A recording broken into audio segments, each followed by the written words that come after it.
In this video, we'll talk about compiler errors and why they can happen. Programming languages have very specific rules about how to write code so that the compiler can translate that code to machine code. These rules involve both structure and meaning.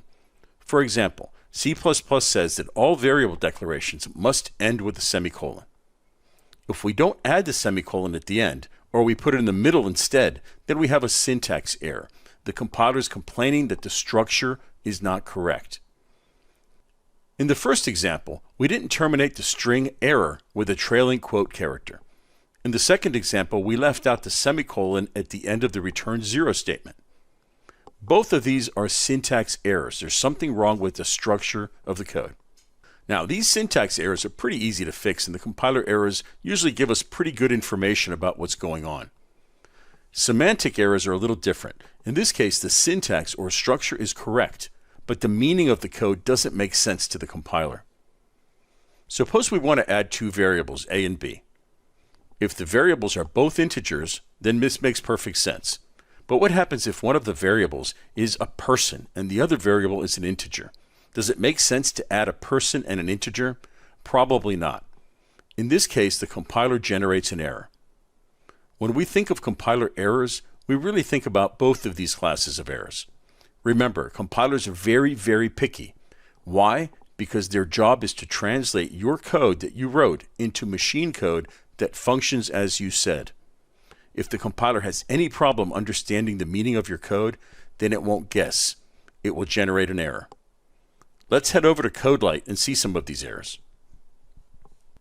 So now I'm in CodeLight, and I created a project called Compiler Errors. And I created it right from our template, so it's just a simple Hello World program. It's just printing out Hello World. Okay. Now what we want to do is we want to introduce some compiler errors into this program so you can see what they're like. Now let's do some syntax errors. Simple stuff like, okay, we forgot this quote right here. And I can save and compile, and you'll see that I'll get an error that says missing terminating character, and if you click on here, it takes you here. Okay. Now, in this case, we've got another error that says expected primary expression before return. This happens sometimes. The compiler gets confused. It sees that first error, and then it's trying to figure out what's going on, and it goes to the next line, and it says, I don't know where I'm at, and it creates an error. Many times when you fix that first error, many of the subsequent errors go away. So let's put that quote back in. We'll save, and let's recompile. Now we've got a clean compile. So that would be my my advice when you're first learning. Start out at the beginning, get that first syntax error fixed, recompile, and very likely a whole bunch of other errors just went away. Okay, so that's an example of a syntax error. The compiler is expecting a string, and it knows it's got a rule that says all strings have to have a quote character, a bunch of characters, and then a quote character at the end to terminate it. It didn't see that, it didn't like that, and there's the syntax error. Really easy to fix. Other times, you may have things that are misspelled. So for example, let's say I spelled end L here wrong. I put an extra L in there. Now when I compile, it's saying error, end LL is not a member of the standard namespace. So it knows that cout is and end L is, but end LL is not. So in this case, this error message kind of leads you to the place where the problem is, and you say, oh, of course, I have a typo. So you can fix that as well. Okay. Another example of a compiler error that's a syntax error is forgetting the semicolon here, let's say at the return 0. All statements have to end with a semicolon, so we just forgot it. That violates one of the rules that the compiler knows about, and it doesn't like it. So what we'll do here, again, we'll compile. And you can see it says error expecting a semicolon before that curly. So there's the curly, and it's expecting a semicolon. Sure is because of that. Okay. Now suppose we just say return semicolon. Now this is problematic because we've told the compiler in our code that main returns an integer. But here we're just returning, we're not returning an integer. So let's see what it says. Let's compile.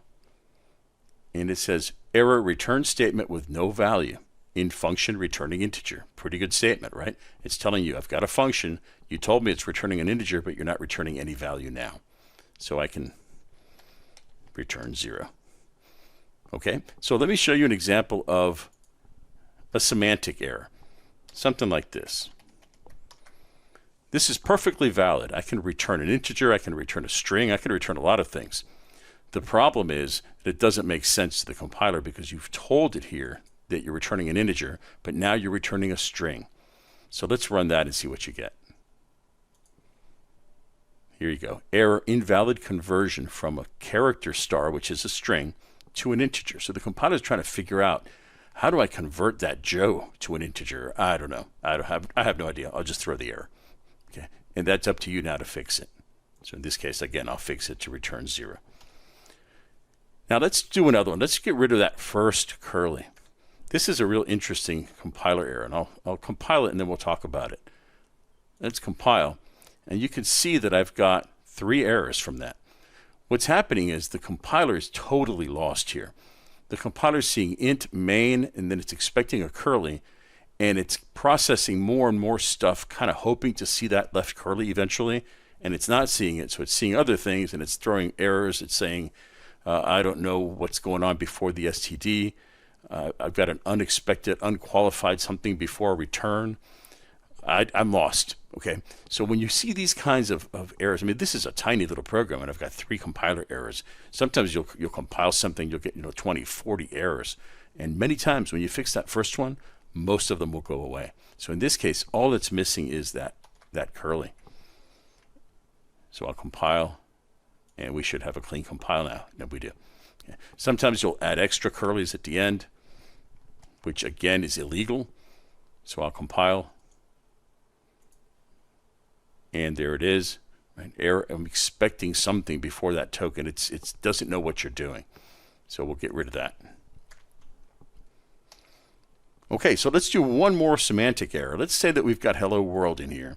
And I'm going to put parentheses around it, and I'm going to divide it by 125. And I'll put a parenthesis around that. Just simple math. Okay, that's pretty weird. I've got something here divided by something here. That's valid. I can divide 2 things. The division operator, which is that slash, is a binary operator. It works on 2 things, right? So 4 divided by 2 is 2, 8 divided by 2 is 4, and so forth. But in this case, the syntax is correct, but the compiler is going to say, I have no idea what you want me to do here. You're telling me to divide hello world by 125? I don't even know what that means. So let's compile that.